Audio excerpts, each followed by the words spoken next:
What drives a man to orchestrate the deaths of thousands? To inspire fear across continents? To become the face of modern terror? Osama bin Laden wasn't born a monster. He was a son, a student, a father. Before we begin, hit that subscribe button and ring the bell. Yo, what's up with these shoes, bro? Nice up.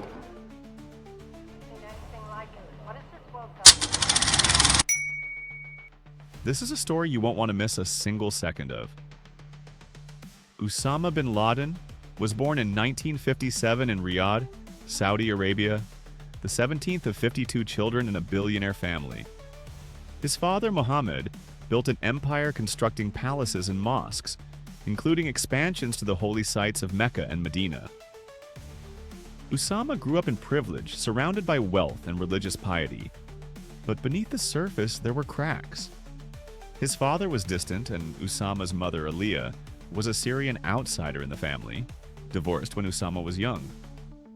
This left him isolated, a quiet boy who sought meaning in faith. Psychologists say early experiences shape our worldview. For Osama, the mix of privilege, isolation, and intense religious exposure planted seeds of rigidity. He wasn't radical yet, but he was searching for purpose, for identity, for something bigger than himself. By his teens, he was drawn to the strict Salafi interpretation of Islam, a worldview that saw the modern world as corrupt, a betrayal of God's will. This need for certainty is a hallmark of extremist psychology. Osama wasn't just religious, he craved a black and white world where good and evil were clear. That craving would soon collide with history. In 1979, the Soviet Union invaded Afghanistan. For 22-year-old Osama, this was a call to action. He saw the invasion as an attack on Islam itself. He left his comfortable life to join the Afghan jihad, not as a fighter at first, but as a financier and organizer. He funneled money, built training camps, and networked with radicals. This was his crucible, a moment that transformed him from a devout idealist into a warrior. Psychologically, war is a pressure cooker. For Osama, Afghanistan was where his beliefs hardened into fanaticism. He didn't just see himself as helping a cause, he believed he was chosen by God. This is called narcissistic grandiosity, a trait common in terrorist leaders. He wasn't just fighting Soviets, he was waging a cosmic battle. And he was winning. By 1989, the Soviets withdrew and Osama returned to Saudi Arabia, a hero among radicals. But victory came at a cost. Osama's exposure to violence desensitized him. He saw death up close. Friends, enemies, civilians. Studies on terrorist psychology show that repeated exposure to violence can erode empathy, making atrocities feel justified. For Osama, the line between right and wrong was no longer human. It was divine.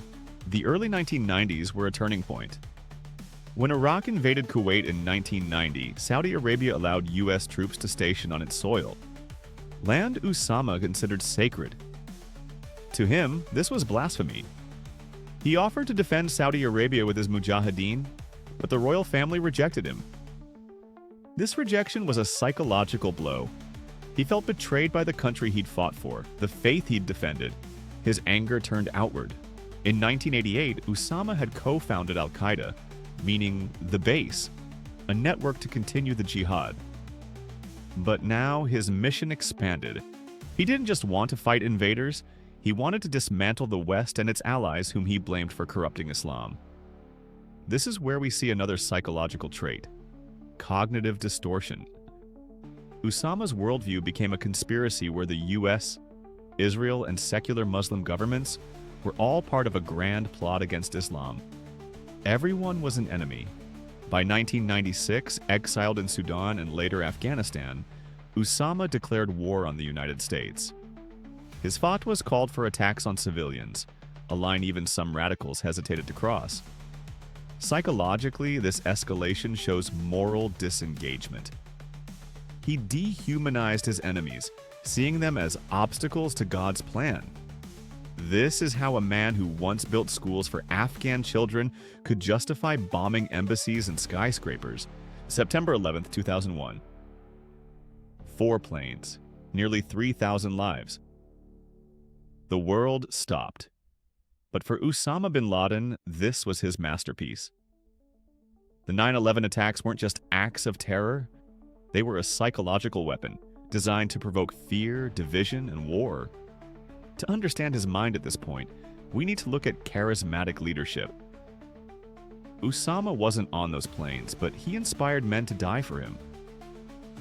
How?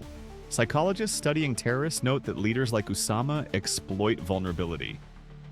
He targeted young men who felt alienated, angry, or purposeless, offering them a cause worth dying for. He was a master manipulator, blending religious rhetoric with anti-Western propaganda. His calm demeanor, never shouting, always measured, made him seem almost prophetic.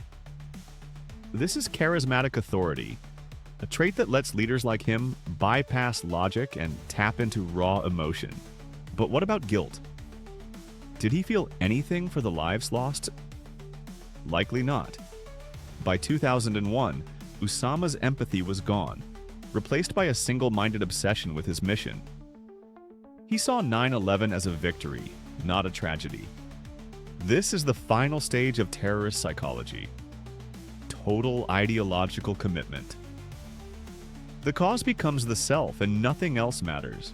On May 2, 2011, U.S. Navy SEALs stormed Osama bin Laden's compound in Abbottabad, Pakistan. The man who'd haunted the world for decades was dead, but his death didn't end his influence. Al-Qaeda inspired groups like ISIS, and his ideology still fuels extremism today. So what can we learn from his mind? Osama bin Laden's psychology wasn't unique. His need for certainty, his grandiose self-image, his paranoia, his charisma, these are traits we see in cult leaders, dictators, and other terrorists. What set him apart was scale. His wealth, his network, and his timing amplified his impact. But at his core, he was a man driven by a distorted vision of the world, a vision he was willing to die for and kill for. Understanding his psychology doesn't excuse his actions. It's a warning. Fanaticism thrives in division, in anger, in fear. If we don't confront those forces, new Osamas will rise. The mind of Osama bin Laden was a paradox. A man of faith who brought death, a leader who inspired both loyalty and horror. His story forces us to ask, what makes a terrorist? And how do we stop the next one? Share your thoughts in the comments below. If this video made you think, give it a thumbs up and share it with someone who needs to hear it. Subscribe for more deep dives into the minds that shape our world. Until next time.